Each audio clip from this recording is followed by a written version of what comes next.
एक सर्द और सन्नाटे से भरी रात थी जब मून के कानों तक एक धीमी सी फुसफुसाहट पहुंची जो उसकी जिंदगी की बुनियाद हिला देने वाली थी। यह महज एक अफवाह नहीं थी, यह एक ऐसा सच था जो उसकी आत्मा को झकझोरने वाला था। किसी ने कहा था कि ऋषि ने किसी और से शादी कर ली है। पहले तो मून ने यकीन नहीं किया, लेकिन जैसे ही ये शब्द उसके कानों में पड़े उसकी धड़कनें तेज हो गईं और आंखों में एक अनजाना डर तैरने लगा। वह दौड़ती हुई ऋषि के पास पहुंची, हर कदम जैसे आग पर रखा जा रहा हो। उसके मन में सवालों का सैलाब उमड़ रहा था। क्या यह वही ऋषि है जिसने उसे सपने दिखाए थे, जिसके साथ उसने अपना भविष्य सोचा था? ऋषि उस वक्त कमरे में खामोशी से बैठा था। मून की बेचैनी और उसकी आंखों की बेचैनी को देखकर वह थोड़ा चौंका, लेकिन जैसे ही मून ने पूछा, क्या तुमने शादी कर ली है किसी और से, ऋषि का चेहरा अचानक सफेद पड़ गया। उसकी आवाज कांपने लगी। उसने कहा, किसी ने तुम्हें गलत खबर दी है। तुम जिस सच्चाई की बात कर रही हो वह इस दुनिया में है ही नहीं। लेकिन मून की आंखों में तैरते आंसू कुछ और ही बयां कर रहे थे। वह जानती थी कुछ न कुछ जरूर है जो ऋषि छुपा रहा है। उसकी अंतरात्मा चीख चीख कर कह रही थी कि यह झूठ है। इस रात के बाद मून की जिंदगी में चैन खत्म हो गया। वह खिड़की के पास अकेली खड़ी आसमान को निहारती रही, जैसे किसी जवाब की तलाश में हो। वह खुद से कहती रही, मैं तुम्हें बेनकाब करके रहूंगी ऋषि, चाहे इसके लिए मुझे अपनी जान ही क्यों न देनी पड़े। अगले ही दिन से उसने सच्चाई की तलाश शुरू कर दी। उसने पुराने दोस्तों से संपर्क किया, रिश्तेदारों के पुराने कॉल रिकॉर्ड खंगाले, सोशल मीडिया की हर प्रोफाइल को स्कैन किया, यहाँ तक कि शादी रजिस्ट्रियों तक में झांक आई। उसकी आंखों में अब केवल एक ही ज्वाला जल रही थी, सच को सामने लाने की। हर दस्तावेज, हर फोटो, हर कॉल लॉग उसके लिए एक सुराग बन गया। उधर ऋषि की हालत भी दिन ब दिन बिगड़ रही थी। उसकी नींद गायब थी। उसे रातों को पसीने आ रहे थे। वह सपनों में मून की चीखें सुनने लगा था। एक रात वह फोन पर किसी से चिल्ला उठा, अगर मून को सब पता चल गया तो सब कुछ खत्म हो जाएगा। हमारा खेल, हमारा नाम, हमारा घर, सब बर्बाद हो जाएगा। कुछ भी कर लो, लेकिन इस सच्चाई को किसी भी कीमत पर छुपा कर रखो। लेकिन किस्मत के पन्ने तो कुछ और ही लिख चुके थे। एक दिन मून को ऋषि और झनक की शादी के असली दस्तावेज मिल गए। वे दस्तावेज जैसे उसकी रगों में बहते खून को जमा देने वाले थे। उसकी उंगलियां कांपने लगीं और कागज जमीन पर गिर पड़े। वह वहीं बैठ गई और उसकी आंखों से आंसू बहने लगे।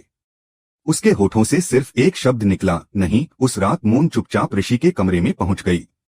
ऋषि उस वक्त सोफे पर सिर झुकाए बैठा था। मून की आवाज कमरे की दीवारों से टकराई, अब तुम्हारा और मेरा कोई रिश्ता नहीं है। तुमने मेरी जिंदगी के साथ खेला है। ऋषि घुटनों के बल गिर पड़ा। उसकी आंखों से भी आंसू बहने लगे। मुझसे गलती हो गई मून, लेकिन मेरी मजबूरी थी। मेरी माँ की जान खतरे में थी। मुझे शादी करनी पड़ी, नहीं तो बिजनेस भी जाता और घर भी। मून का चेहरा तमतमा उठा। अगर यह मजबूरी थी तो तुमने मुझसे सच क्यों नहीं कहा? तुमने मुझे अंधेरे में क्यों रखा? तुमने मेरी आत्मा को चोट पहुंचाई है ऋषि, और इसके लिए कोई माफी नहीं है। वह दरवाजे की ओर मुड़ती है, उसकी आंखों से गुस्से और आहत भावनाओं की आग जल रही होती है। लेकिन तभी उसे कुछ महसूस होता है और वह रुक जाती है। कमरे के एक कोने में चुपचाप खड़ी झनक दिखती है। उसकी आंखों से आंसू बह रहे थे और उसका एक हाथ उसके पेट पर था। उसकी कांपती आवाज में वह कहती है, माफ करना मून, लेकिन यह बच्चा ऋषि का है। इन शब्दों ने जैसे कमरे की हर दीवार को चीर दिया हो। मून की आंखों में आंसुओं का समंदर उमड़ पड़ा। उस एक पल में उसकी पूरी दुनिया ढह गई थी।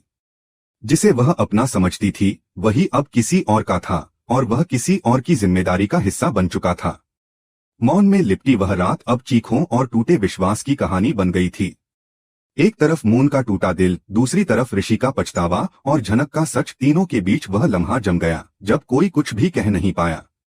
और वहीं से शुरू हुई एक नई कहानी, जहां रिश्तों की जड़ें हिल चुकी थीं और अब सब कुछ फिर से संवारने के लिए बहुत देर हो चुकी थी। जैसे ही वो शब्द मून के कानों में पड़े थे, यह बच्चा ऋषि का है, वो वहीं जमकर रह गई थी। लेकिन उसकी कहानी यहीं थमने वाली नहीं थी। उसकी आंखों में अंधेरा छा गया था, पर दिल में उठती आग अब रुकने का नाम नहीं ले रही थी। उस सन्नाटे भरी रात के ठीक अगले दिन जब वह अपने कमरे में एक कोने में बैठकर सिसक रही थी, तभी अचानक उसका मोबाइल फोन बजा। स्क्रीन पर एक अज्ञात नंबर चमक रहा था। उसकी उंगलियां कांप रही थीं, लेकिन उसने कॉल नहीं उठाया। कुछ सेकंड बाद उसी नंबर से एक वीडियो मैसेज आ गया। कांपते हुए उसने वीडियो प्ले किया और जो कुछ उसने देखा वो किसी बुरे सपने से कम नहीं था। वीडियो में ऋषि किसी और औरत के साथ था, और वह औरत कोई और नहीं बल्कि मून की अपनी बहन थी, जो सालों से लापता थी। उस वीडियो में उसकी बहन कह रही थी, ऋषि, हमारी शादी की सच्चाई अगर मून को पता चल गई तो सब खत्म हो जाएगा। मून की आंखें फटी की फटी रह गईं। वह दर्द जो अब तक दिल के अंदर था, अब एक चीख बनकर बाहर निकल पड़ा। उसकी चीख ने उस रात के सन्नाटे को चीर कर रख दिया। ऋषि, तुमने तो मुझे पूरी तरह बर्बाद कर दिया। मेरी बहन तक को नहीं छोड़ा। उसकी आंखों से बहते आंसू अब लावा बन चुके थे। जनक से शादी, मून से झूठा प्यार, और अब बहन के साथ भी धोखा। ऋषि की हर परत अब एक जहर जैसी लगने लगी थी। मून को लगने लगा कि उसका हर रिश्ता, हर भावना एक छलावा थी। अब उसके सामने दो ही रास्ते थे, या तो वो इस आग में जलकर खत्म हो जाए, या फिर उस आग को और फैलाकर सब कुछ राख कर दे। लेकिन कहानी ने यहाँ भी रुकने का नाम नहीं लिया। नेति ने जैसे हर सच की परत खोलने की ठान रखी थी। अगले दिन मून को एक और झटका लगा। उसके हाथ एक मेडिकल रिपोर्ट लगी जो झनक के गर्भ की जांच से जुड़ी थी। रिपोर्ट में पिता के कॉलम में एक चौंकाने वाली बात लिखी थी, फादर अज्ञात। मून के हाथों से रिपोर्ट गिरते गिरते बची। उसकी आंखों से अब आंसू नहीं बल्कि खून टपकने का एहसास होने लगा था। अब उसके दिल में कोई दया नहीं बची थी। वह एक मिशन पर थी, ऋषि की हर खुशी को खत्म करने का।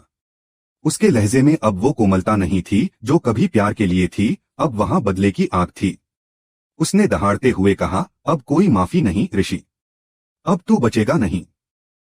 मैं तुझे ऐसा दर्द दूंगी कि तेरी हर रात जलती रहेगी। तू जब जब चैन की सांस लेने की कोशिश करेगा, तेरे सामने मेरी चीखें आएंगी। उधर ऋषि की मां को जब यह सब पता चला तो सदमे में वह जमीन पर गिर पड़ी। पूरे परिवार में हाहाकार मच गया। रिश्तेदारों के फोन लगातार बजने लगे। हर कोई इस तूफान में बहता जा रहा था। ऋषि खुद भी अब टूट चुका था।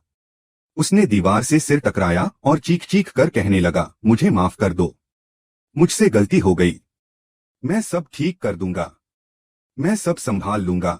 लेकिन मून की आंखों में अब कोई कोना नहीं बचा था जहां ऋषि के लिए थोड़ी भी रहम हो।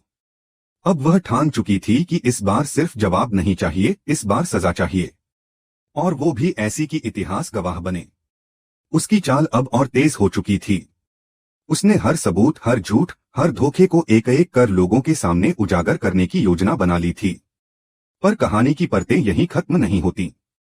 जनक की आंखों में जो डर तैर रहा था वो किसी और सच्चाई का संकेत दे रहा था।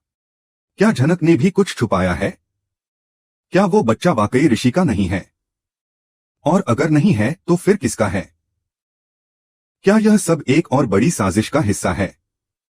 मून की बहन का अचानक इस वीडियो में सामने आना क्या किसी और मोड़ का संकेत है? और अब एक सवाल जिसने सबको झकझोर दिया, क्या मून की बहन अब भी ऋषि की पत्नी है?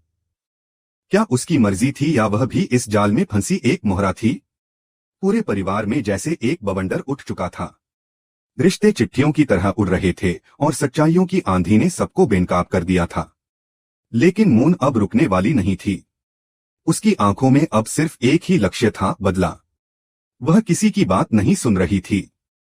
वो एक जलती हुई आग बन चुकी थी जो सब कुछ जलाकर ही शांत होगी। ऋषि अब खुद को माफ नहीं कर पा रहा था। उसका खुद से विश्वास उठ चुका था। लेकिन अब बहुत देर हो चुकी थी, क्योंकि अब कहानी की असली शुरुआत हो चुकी थी। अब वो मोड़ आने वाला था जो सब कुछ बदल देगा। और ये बदलाव सिर्फ रिश्तों का नहीं होगा, यह बदलाव आत्मा का होगा, विश्वास का होगा, और शायद इंसानियत तक का भी। तो अब आने वाले एपिसोड्स में हर पर्दा उठेगा। जनक की सच्चाई सामने आएगी या वो भी किसी और के जाल में फंसी है? क्या मून का बदला ऋषि की दुनिया को तहस-नहस कर देगा? क्या मून की बहन की वापसी सिर्फ एक इत्तेफाक है या एक बड़ा प्लान? जो भी हो, एक बात तय है, अब हर एपिसोड में सिर्फ आग ही आग बहेगी, और यही आग सब कुछ राख कर देगी।